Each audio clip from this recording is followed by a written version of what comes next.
আপনার কি মনে হয় সব ভূতপ্রেত ভয়ঙ্কর এবং মানুষ খেকো হয়? মরে ভূত হয়ে যাওয়ার পর কি তার আর কোনো চিন্তা থাকে না যে তার স্ত্রী সন্তান কি খাবে, কিভাবে তাদের ঘর চলবে, অথবা ঘর চালানোর টাকা কোত্থেকে আসবে? আজকের গল্পটি দেখে আমার সব ভুল ধারণা একেবারে দূর হয়ে গেছে। এবার আমি হিন্ট দিয়ে আপনার গল্পের মজা নষ্ট করতে চাই না, আপনি নিজেই দেখুন।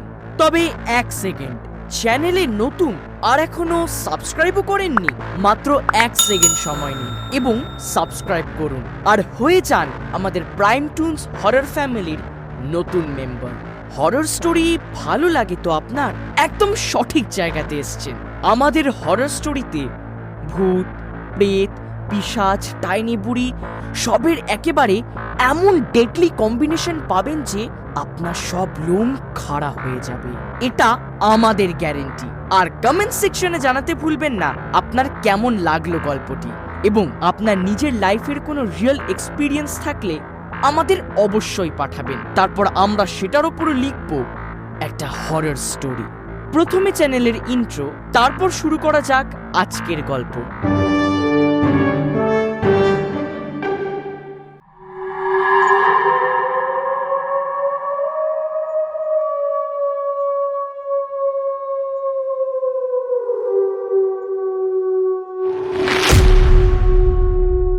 আমাদের আজকের গল্পের প্রধান চরিত্র হলো জীবারাম। জীবারাম তার স্ত্রী ও ছেলের সাথে রাজস্থানের একটি গ্রাম ভরতপুরে থাকত। জীবারাম খুব শিক্ষিত ছিল না, গ্রামের খেতে পরিশ্রম করে তার সংসার চলত। জীবারাম সব সময় তার পরিবারের ভবিষ্যৎ নিয়ে খুব চিন্তিত ছিল।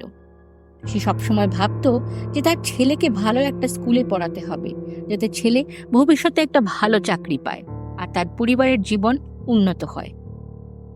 সে প্রায় তার স্ত্রীর সাথে কথা বলতো যে আমরা যদি কিছু টাকা বাঁচাতে পারি তবে আমাদের একটা গ্রামে মুদির দোকান খুলতে পারি, আর তা থেকে ভালো আয় হবে।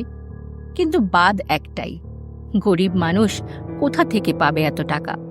কারণ সে কোনোভাবে পরিশ্রম করে কোনো মতে সংসার চালাতো। একদিন জীবারাম আরও টাকা রোজগার করার জন্য শহরে গিয়ে চাকরি করার সিদ্ধান্ত নিল। জীবারাম শহরে বসবাসকারী তার বন্ধুর সাথে কথা বলল। ভাগ্যক্রমে তার বন্ধুর সুপারিশে জীবারাম শহরের একটি কোম্পানিতে সিকিউরিটি গার্ডের চাকরি পেয়ে। জীবারামকে কোম্পানির গুদামে নিরাপত্তার দায়িত্ব দেওয়া হয়েছিল, যেটা শহর থেকে কিছু দূরে একটা জঙ্গলের কাছে অবস্থিত ছিল। জীবারাম তার শিফটের শুরুতে গোদামে পৌঁছে দিনভর দায়িত্ব পালন করত। ডিউটি শেষ করে সে তার রুমে ফিরে যেত। জীবারাম তার নতুন চাকরি পেয়ে খুব খুশি ছিল। মাসের 7 তারিখ এলেই জীবারাম তার বেতন পেত। কিছু টাকা নিজের জন্য রেখে বাকি টাকা তার স্ত্রীর কাছে বাড়িতে পাঠিয়ে দিত। এর মধ্যে জীবারাম তার ছেলেকে একটি ইংরেজি মাধ্যম স্কুলে ভর্তি করিয়েছিল। তার জীবনে সব কিছু ঠিকঠাক চলছিল, কিন্তু জীবারাম কি জানত যে তার সুখ শীঘ্রই শেষ হতে চলেছে। আসলে 2020 সাল নাগাদ করোনা ভাইরাস সারা দেশে সর্বনাশ শুরু করে। চারিদিকে যন্ত্রণায় মানুষ মরতে শুরু করল। পরিস্থিতি নিয়ন্ত্রণে সরকার লকডাউন ঘোষণা করল। এরপর কিছুদিনের মধ্যেই ছোট বড় কোম্পানি, কারখানা, স্কুল সব বন্ধ হয়ে যেতে শুরু করে। লকডাউনের ফলে জীবারামের চাকরিও ক্ষতিগ্রস্ত হয়েছিল। কোম্পানি জীবারামকে বাড়ি চলে যেতে বলে। না চাইতেও জীবারামকে তার গ্রামে ফিরে যেতে হল। তবে করোনার আতঙ্ক শুধু শহরেই নয়, গ্রামেও ছড়িয়ে পড়েছিল। মানুষ গৃহবন্দী হয়ে পড়েছিল। চারিদিকে আতঙ্কের প্রবেশ ছিল। চিকিৎসা না পেয়ে মানুষ প্রাণ হারাচ্ছিল। জীবারামের পরিবারও করোনার প্রকোপে পড়ে। জীবারাম তার মুদির দোকান খোলার জন্য যে অর্থ সঞ্চয় করেছিল তার সমস্তই ওষুধে চলে গেল। 2-3 মাস পর করোনার প্রথম তরঙ্গের প্রকোপ কমে যেতেই জীবারাম একটা চাকরি নিতে শহরে পৌঁছে গেল।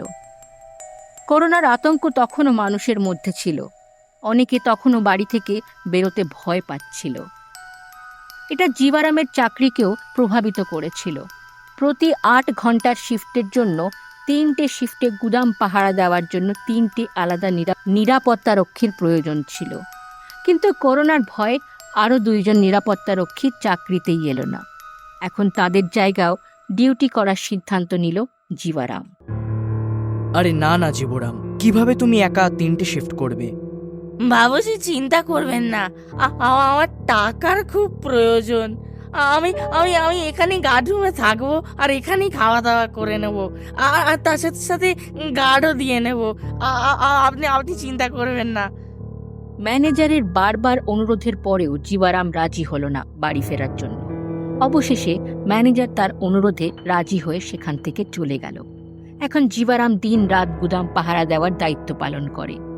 প্রায় গুদামে কাজ করতে আসা লোকজন তাকে বোঝানোর চেষ্টা করত, কিন্তু সে কারোর কথাই শুনত না। তার দিকে তাকিয়ে মনে হতো সে যেন টাকা রোজগারের ভূতে পেয়ে বসেছে তাকে। এখন পুরো 1 মাস কেটে গেল এবং 7 তারিখ এসে হাজির। চাকরির জন্য জীবারামের উৎসাহে খুশি হয়ে ম্যানেজার জীবারামের 3 গুণ বেতন আর বোনাস নিয়ে গুদামে পৌঁছে গেল। কিন্তু জীবারাম সেখানে ছিল না। ম্যানেজার জীবারামকে চারপাশে খোঁজাখুঁজি করেও তার কোনো চিহ্ন খুঁজে পেল না। আরে বড় অদ্ভুত মানুষ তো, টাকার জন্য দিনরাত কাজ করত, আর এখন যখন টাকা নেওয়ার পালা এলো তখনই সে অদৃশ্য হয়ে গেল। ম্যানেজার তার অফিসে ফিরে আসে।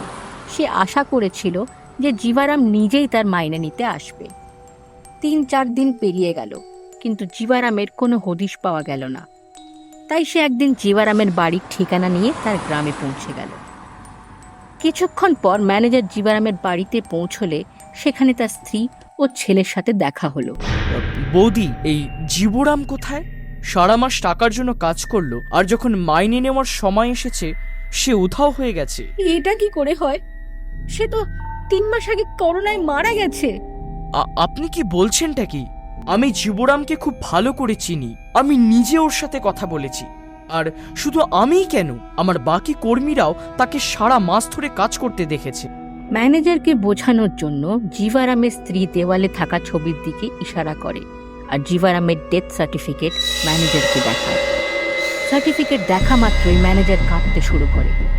জীবারাম মারা গেলে সে বুঝতেই পারছিল না চাকরি যে করতে এসেছিল সে তাহলে কে। ভয় পেয়ে ম্যানেজার মাইনের খামটা জীবারামের স্ত্রীর হাতে তুলে দিল। জীবারামের স্ত্রী খামটা খুলতেই তাতে 60,000 টাকা ছিল।